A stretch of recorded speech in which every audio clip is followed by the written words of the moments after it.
I do believe in Long Sutton and the other branches in particular do not think that there is any glory in war. They're not whatsoever. It's the persons that have been devastated by war as to why they support the situation, and it's the individuals that needs the help.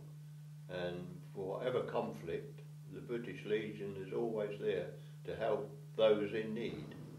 Thank you. Thanks very much. The poppy appeal to me is very important. We start collecting or getting ready for the collection in June. November is the most poignant time where everybody should be remembering and think what the poppy peel really is all about. Thank you very much, mate. Thanks. I've had both grandfathers involved with the First World War. Grandmother on the mother's side, she was married to Herbert Cross, married a few weeks when he was called up to go to the Somme. He was killed in 1917. His body was never found. He is one of 72,000 on the Théâtre Memorial, which I've took our grandchildren to see, so they understand as well. All she ever got was the death plaque and a medal to remember him. My father's side, my grandfather on father's side, he fought at Passchendaele and Verdun. Father was named Verdun. On the Tyne-Cot Memorial there's 58,000 again of unknown graves, and it's a colossal loss just on those two on their own. I suppose we're lucky in this country. We've had, what, 45, 55, 65 years of peace, and people tend to have got a little bit complacent about it.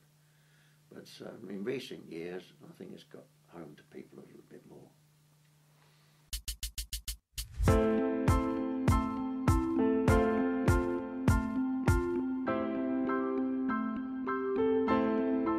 There's a difference between the First World War and the Second World War. The First World War, they had the Poles regiments, the football teams had regiments, the British Rail had regiments, the bus companies had regiments, all, and their friends joined, so they joined.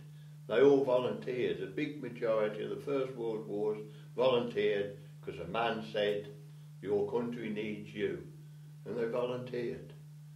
My family all volunteered. But the Second World War is a completely different ball game. They all had to go, and conscript had to come in. Well, I had two brothers and a sister. I was the youngest boy, and my sister was younger than me.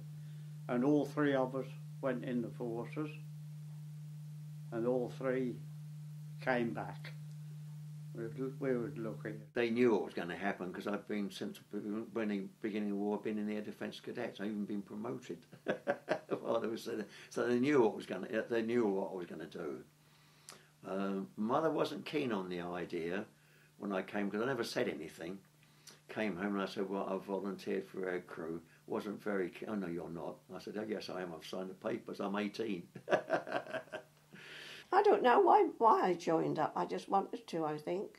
My mother didn't want me to go because I'd got two brothers already gone. No, she didn't want me to go at all. Joined the Navy in 1941 when I was 16. I was very interested and always have been. And in the Sea Cadets, we used to go rowing on the River Thames. And I used to go on HMS President to do a little bit of training, which is a ship moored in on the embankment. And when the war came on, that automatically I thought to myself, well, I'll join the real Navy now. I lived in London and did apprenticeship in dressmaking. Well, I'd got an aunt live up there, and I worked in the West End. And then when the war come, my parents made me come home, and then I decided to go in the WAFs. When war broke out, my brother, him and his mate, we were just, well, actually we was in the British Legion up at Tidgout, and we were all talking, and because we was all within I mean, my brother was about 18 months older than me, so we weren't too big a distance, and you know, we was going all talking, and they said, well, if we volunteer, get in the Air Force, we can go in the Air Force. If we wait to be called up, they'll put us where they want. So then the two decided they went and volunteered the next day and got in the Air Force. And they both went to Burma. And it just one of them things. I waited to be called up. And of course then my life got shut up with going in the army. And I'm afraid that was one of those sad days. But it happened to many of them, not only just me, and it shuttered my lifestyle completely. And I was absolutely numb. I wasn't the least bit interested. I was happy we was like for a farm, because I lived with my uncle and aunt at that time, and he got a 50-acre farm, and we was working, and I was quite happy at that. And plus I'd got a girlfriend, which made so much difference. We'd been friends from school, and we stuck together. And we got married, and that was it. And, I just got married nicely and got the calling up papers, and that was it. Well, they didn't want me to go, but my dad especially, they used to write to me. My dad used to get so upset about it, but he used to get more upset than my mum did. My father, I mean, he was World War I anyhow. He was in the Army Medical Corps, got Military Cross. Mentioned dispatches twice and gas twice. So he knew what was going to happen. You know, good on your lad, sort of thing. And that's it. But my mother wasn't keen on it, I must admit. I don't think most mothers were. Yes, I did cry myself to sleep the first night. I wondered whatever I had done. Really, this enormous room where we all had to sleep. Then I went in a German army. We were drafted in a German army.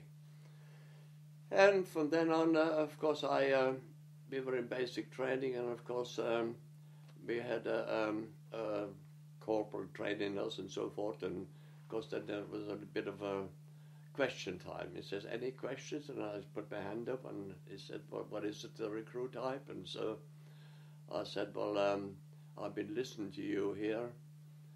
He run down every nation in the world except the German nation. So I said, well, that is not what we learned in school. Of course, he went purple in his face, and he shouted at me, stand up to attention. He says, what you learned, what I teach you here, you remember. What you learned in school, you forget.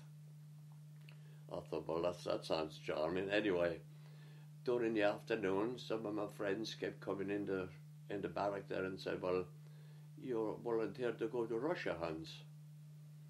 I says, I didn't volunteer for nothing. You say, you did because it's on the orderly room on the board. So anyway, I thought they're just aggravating me.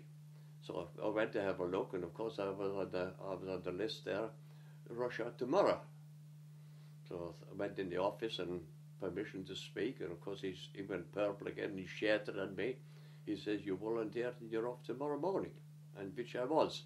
But I should have had 3 months basic training, and then from basic training then go to a unit, but I didn't because I was outspoken. My papers had gone astray. There's Lyd in Kent, and instead of coming to Tid, they went to Lyd. and they was all written all over different, try this or try this and all that, and eventually got to me. But when I reported, I was about 3 weeks after the intake. I should have been there, like, and so I had to stay there. I wasn't allowed out of the camp. I had to stay in civilian clothes and wait for the next intake to come in. But Mum and Dad, well, you couldn't have wished for better ones, and my brother volunteered for the Air Force, and then Mum said to me, I suppose you'll be going into the Navy now. So I said, yes, Mum, if that's all right. So she said, all right, away you go.